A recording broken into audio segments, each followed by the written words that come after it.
Sejam muito bem-vindos ao Clube do Livro da Tocando em Frente.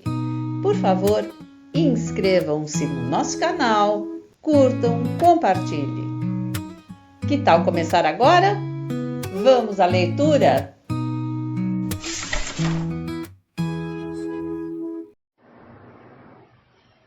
Parte 4, período que vai de 1933 a 1938.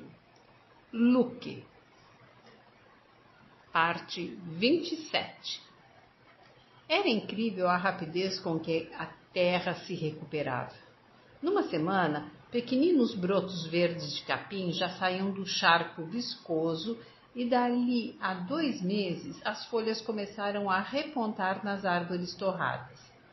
Se as pessoas eram rijas e se recobravam depressa, a razão era porque a terra não lhes dava ensejo de ser de outra maneira. Os que tinham o coração frouxo ou careciam de um traço fanático de resistência não ficavam por muito tempo no grande noroeste. Mas só dali a anos desapareceriam as cicatrizes. Muitas camadas de córtex teriam de crescer e cair como farrapos eucaliptoides para que os troncos das árvores voltassem a ser brancos, vermelhos ou cinzentos outra vez. E certa percentagem de troncos nunca se regeneraria, mas continuaria morta e escura. E durante anos, esqueletos em desintegração juncariam as planícies, depositando-se na esteira do tempo, pouco a pouco cobertos pela poeira e pelos cascozinhos em marcha.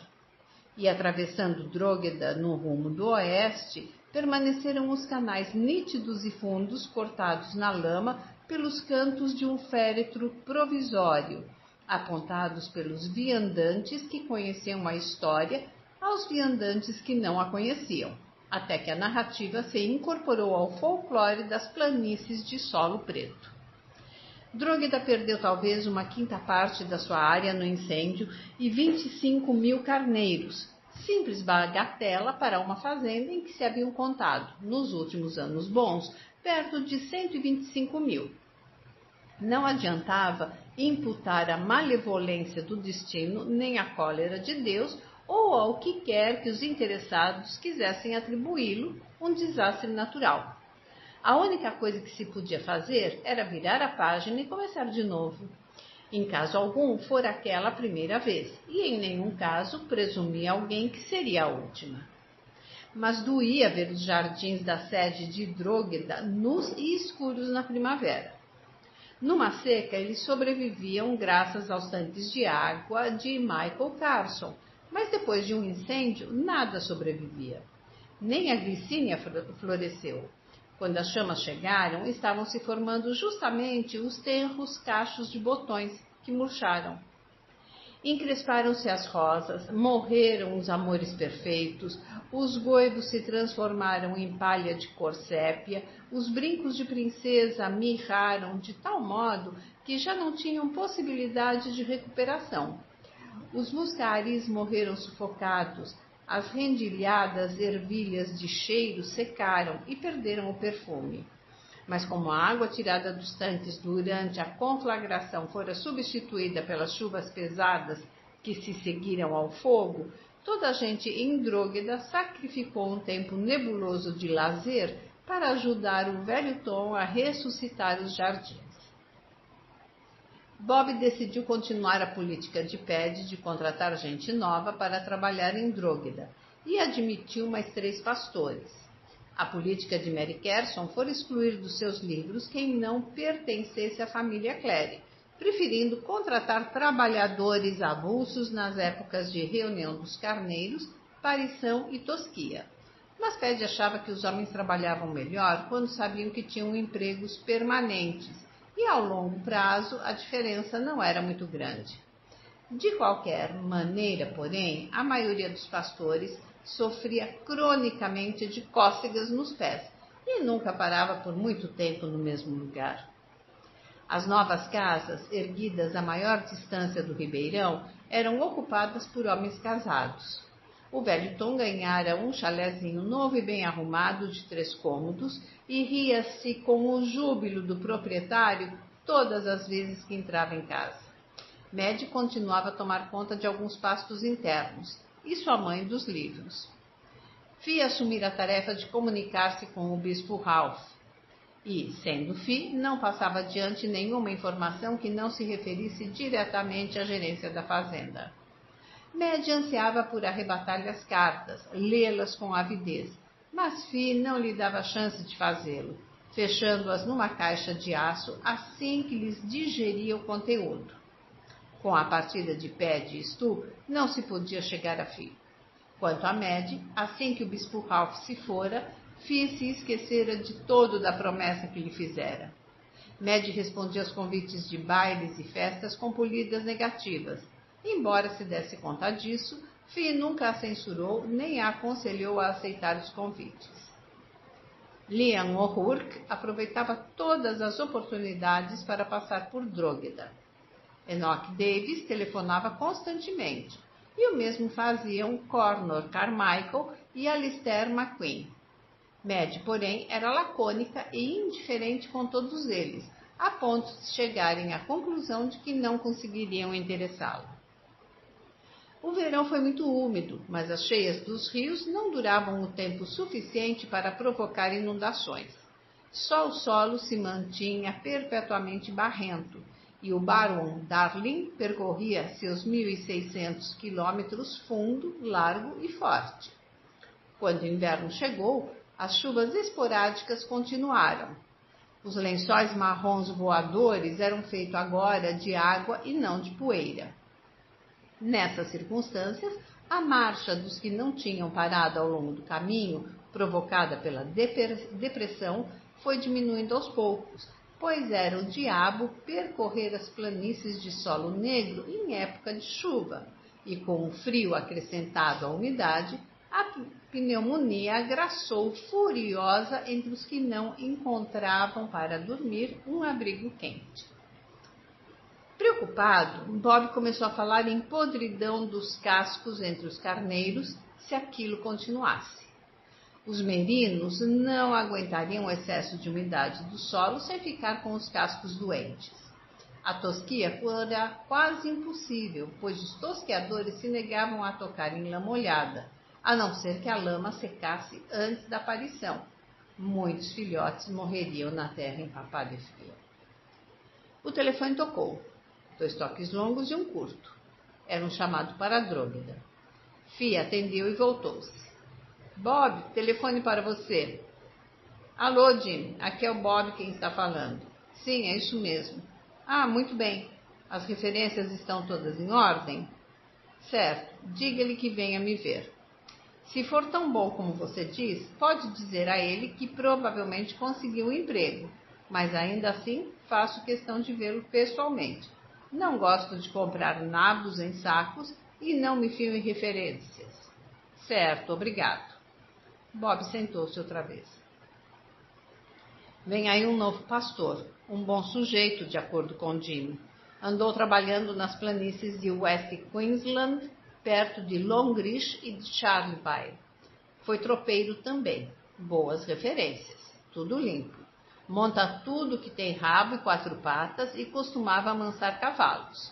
Foi tosqueador antes disso e parece que de primeira, diz Jimmy, mais de 50 por dia. Isso é o que me deixa meio desconfiado. Por que um tosqueador tão bom assim trabalharia pelo ordenado de um pastor? Não é muito frequente um bom tosqueador trocar a tesoura pela sela, mas também pode nos dar uma boa mão nos pastos, não é? Com o passar dos anos, o falar de Bob se tornava cada vez mais arrastado e o seu sotaque cada vez mais australiano, ao passo que suas frases se iam encurtando cada vez mais.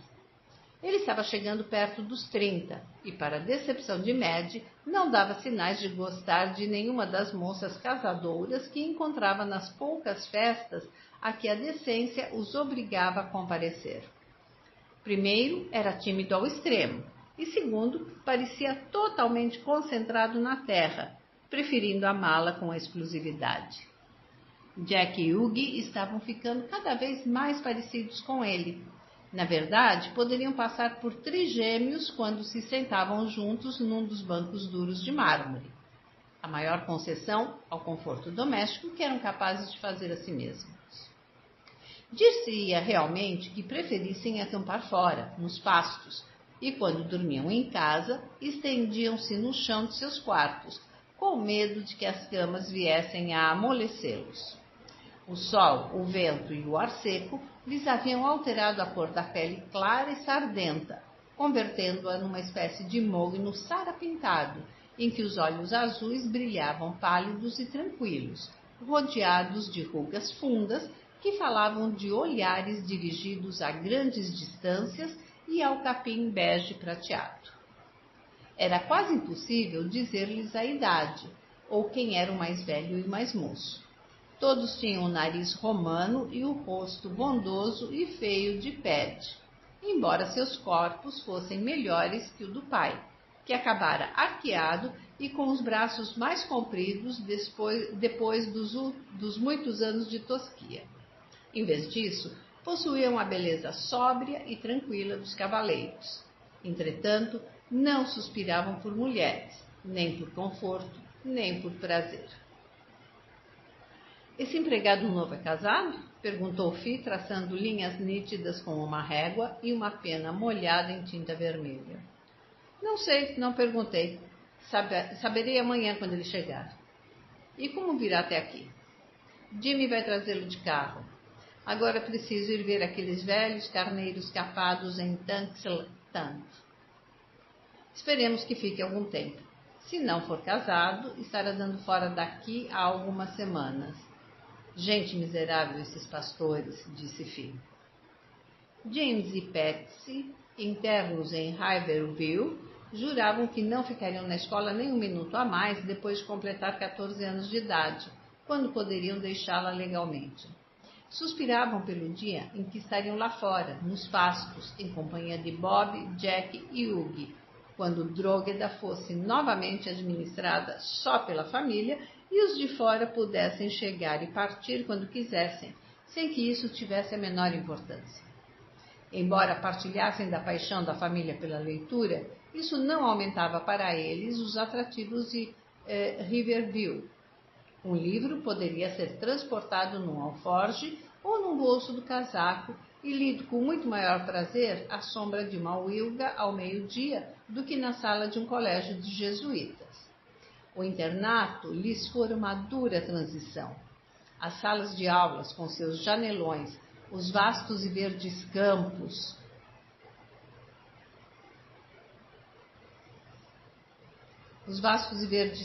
de esporte, a riqueza de jardins e instalações, nada significavam para eles, como nada significava Sydney com seus museus, suas salas de concerto e suas galerias de arte. Eles fizeram amizade com os filhos de outros fazendeiros e passavam os momentos de lazer suspirando pela hora de voltar ao lar ou vangloriando-se do tamanho e do esplendor de Drogheda diante de ouvidos assombrados, mas crentes, pois todo mundo a oeste de Burher Junction já ouvira falar na poderosa Drogheda. Várias semanas se passaram antes de Madge ver um novo pastor. O nome dele fora devidamente registrado nos livros, Luke O'Neill, e já era muito mais discutido na Casa Grande do que em geral se discutiam os nomes dos pastores. Primeiro, porque se recusara a dormir na barraca dos novatos, mas se instalara na última casa vazia ao pé do córrego. Segundo, porque se apresentara à senhora Smith e conquistara as boas graças dessa senhora, que não costumava interessar-se por pastores. Madge sentiu despertada a sua curiosidade por ele muito antes de conhecê-lo pessoalmente. Como ela costumava recolher a égua castanha e o cavalo preto às cocheiras, em vez de deixá-lo nos potreiros, e quase sempre saía para o trabalho mais tarde do que os homens, passava às vezes longos períodos de tempo sem topar com nenhum dos empregados. Mas conheceu afinal Luke O'Neill, num fim de tarde, quando o sol de verão brilhava acima das árvores, e longas sombras se esgueiravam na direção do manso deserto da noite. Ela regressava de Boreheid e rumava para o val a fim de atravessar o ribeirão, e ele vinha do sudeste e também se encaminhava para o val. O sol batia nos olhos dele, de modo que ela o viu antes que ele a visse. Luke O'Neill montava um grande baio arisco, de crina, cauda e extremidades pretas. Ela conheceu o animal porque lhe competia organizar o rodízio dos cavalos de lida, e já perguntara a si mesma por que o baio, ultimamente, não estava mais na berlinda. Nenhum dos homens gostava dele, e só o montava se não pudesse evitá-lo. Aparentemente, o novo pastor não ligava para isso, sinal evidente de que sabia montar, pois o baio era notório por sua farta distribuição matinal de pinotes e coices, e tinha o hábito de morder a cabeça do cavaleiro depois que este apeava. Era difícil calcular a altura de um homem a cavalo, pois os pastores australianos usavam pequenas selas inglesas sem a partilha e o arção dianteiro da sela norte-americana, e a cavalgavam com os joelhos dobrados e o corpo ereto. O novo homem parecia alto, mas às vezes a altura estava toda no tronco, sendo as pernas desproporcionalmente curtas, de modo que Maddie adiou o julgamento definitivo. Entretanto, à diferença da maioria dos pastores, ele preferia uma camisa branca e calças brancas de fustão às roupas cinzentas de flanela ou de sarje. Meio almofadinha, decidiu ela divertida. Muito bom para ele, se não se incomodava com a trabalheira de tanto lavar e passar roupa. Bom dia, dona, cortejou ele quando ambos convergiam na mesma direção, tirando o velho e castigado chapéu de feltro cinzento e recolocando com galhardia na cabeça, inclinado para trás. Dois risonhos olhos azuis olharam para Maddie com admiração não disfarçada quando ela se emparelhou com ele. A senhora não é a dona, que eu sei, por isso há de ser a filha, disse ele. Eu sou Luke O'Neill. Maddie murmurou qualquer coisa, mas não quis olhar de novo para ele. Tão confusa e irritada se sentia que não conseguia pensar num assunto apropriado de conversação. Não era justo. Como se atrevia outra pessoa qualquer a ter os olhos e o rosto do padre Ralph? Não pelo modo com que a encarava. A alegria que brilhava em seu olhar era coisa sua e nele não havia amor. E, no entanto, desde o primeiro momento em que vira o padre Ralph ajoelhado na poeira da estação de Dili, Maddie distinguira o amor em seus olhos. Olhar para os olhos dele e não o ver. Era uma pilhéria cruel, um castigo. Sem conhecer os pensamentos da companheira, Luke O'Neill manteve o baio arisco ao lado da égua recatada de Maddie ao passarem, esparrinhando água pelo riacho que ainda corria com ímpeto depois de tanta chuva. Ela era linda, sem dúvida alguma. E que cabelo! Os simples cabelos ruivos dos cleres do sexo masculino transformavam-se em outra coisa naquela mocinha. Se ela olhasse para cima e lhe desse uma oportunidade melhor de ver-lhe o rosto. Nesse momento ela olhou, mas com uma expressão que o fez juntar as sobrancelhas, perplexo. Não exatamente como se o odiasse, mas como se estivesse tentando ver alguma coisa e não o conseguisse, ou como se visse alguma coisa que preferia não ter visto, ou por outro motivo qualquer. Fosse o que fosse, aquilo parecia perturbá-lo. Luke não estava acostumado a ser pesado numa balança feminina e achado insuficiente. Preso naturalmente numa deliciosa armadilha de cabelos de ouro e olhos doces, o seu interesse só serviu para alimentar o desprazer e o desapontamento dela, que ainda assim continuava a observá-lo. A boca cor-de-rosa, ligeiramente aberta, um suave orvalho de suor acima do lábio superior e na testa, por causa do calor, as sobrancelhas de ouro avermelhado arqueadas numa fisionomia de admiração interrogativa. Ele sorriu, mostrando os grandes dentes brancos do padre Ralph. Entretanto, não era o sorriso do padre Ralph. Sabe que você se parece muito com um bebezinho todo cheio de os e as? Ela desviou a vista. Desculpe, eu não pretendia fixá-lo. Acontece que você me lembrou alguém, mais nada. Pode olhar quanto quiser. É melhor do que eu ficar olhando para o seu cocoruto, por mais bonito que seja. Quem foi que eu lhe lembrei? Ninguém importante, mas é esquisito ver alguém familiar e ao mesmo tempo totalmente estranho. Como é seu nome, pequena senhorita Claire? Maddie. Maddie não tem dignidade suficiente, não lhe assenta nada bem. Seu nome deveria ser qualquer coisa como Belinda ou Madeline, mas se Maddie é o melhor que tem a oferecer, paciência. E Maddie é apelido de quê? De Margarete? Não, de Megan. Ah, está melhorando. Eu a chamarei de Megan. Não, não chamará, atalhou ela. Detesto esse nome. Mas ele apenas riu. Você está muito mal acostumada a ter as coisas do seu jeito, pequena senhorita Megan. Se eu quiser, posso até chamá-la de Eustácia Sofrônia Augusta, sabe? Eles tinham chegado aos potreiros. Ele apeou do baio, desferindo um murro na cabeça que tentava mordê-lo e sujeitando-a.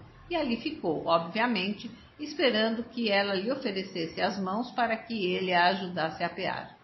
Mas ela tocou a égua castanha com os calcanhares e guiou-a na direção das cocheiras. Não vai pôr a distinta senhora com os velhos pastores vulgares? Gritou ele atrás dela. É claro que não, respondeu a jovem sem se voltar. Não, não era justo. Até de pé ele era parecido com o padre Ralph. A mesma altura, os mesmos ombros largos, os mesmos quadris estreitos e um pouco da mesma graça, embora empregada de maneira diferente. O padre Ralph movia-se como um bailarino, Luke O'Neill como um atleta. O cabelo era igualmente preto, cheio e crespo, os olhos igualmente azuis, o nariz igualmente fino e reto, a boca igualmente bem feita. E, no entanto, ele era tão parecido com o padre Ralph quanto um eucalipto branco, alto, pálido e esplêndido era parecido com um eucalipto azul, alto, pálido e esplêndido. Depois do encontro ocasional, Maddie começou a prestar atenção ao que se dizia a respeito de Luke O'Neill. Bob e os meninos estavam satisfeitos com seu trabalho e pareciam dar-se bem com ele. Aparentemente, o homem não tinha um único osso preguiçoso em todo o corpo, no dizer de Bob. A própria Fi trouxe seu nome à baila uma noite, observando que era um belo tipo. Ele lhe recorda alguém? Perguntou Maddie com displicência, deitada de bruços no tapete, lendo um livro. Fi pensou na pergunta por um momento. Acho que é meio parecido com o padre de Bricassart.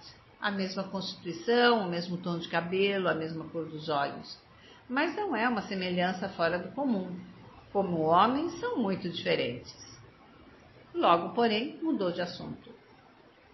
Maddie, eu gostaria que você se sentasse numa cadeira como uma dama para ler.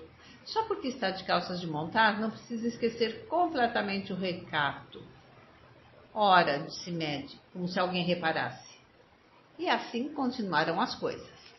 Havia uma semelhança, mas os homens atrás dos rostos eram tão diferentes que só Maddie se atormentava com isso, pois estava apaixonada por um e irritava achar o outro atraente. Descobriu que ele, na cozinha, era o queridinho de todas e também descobriu por que podia dar-se ao luxo de entrar nos pastos vestindo camisa e calças brancas. A senhora Smith se lavava e passava ferro para ele, sucumbindo ao seu encanto. Que belo pedaço de irlandês, suspirou Minnie estática. Ele é australiano, disse Maddie para provocá-lo.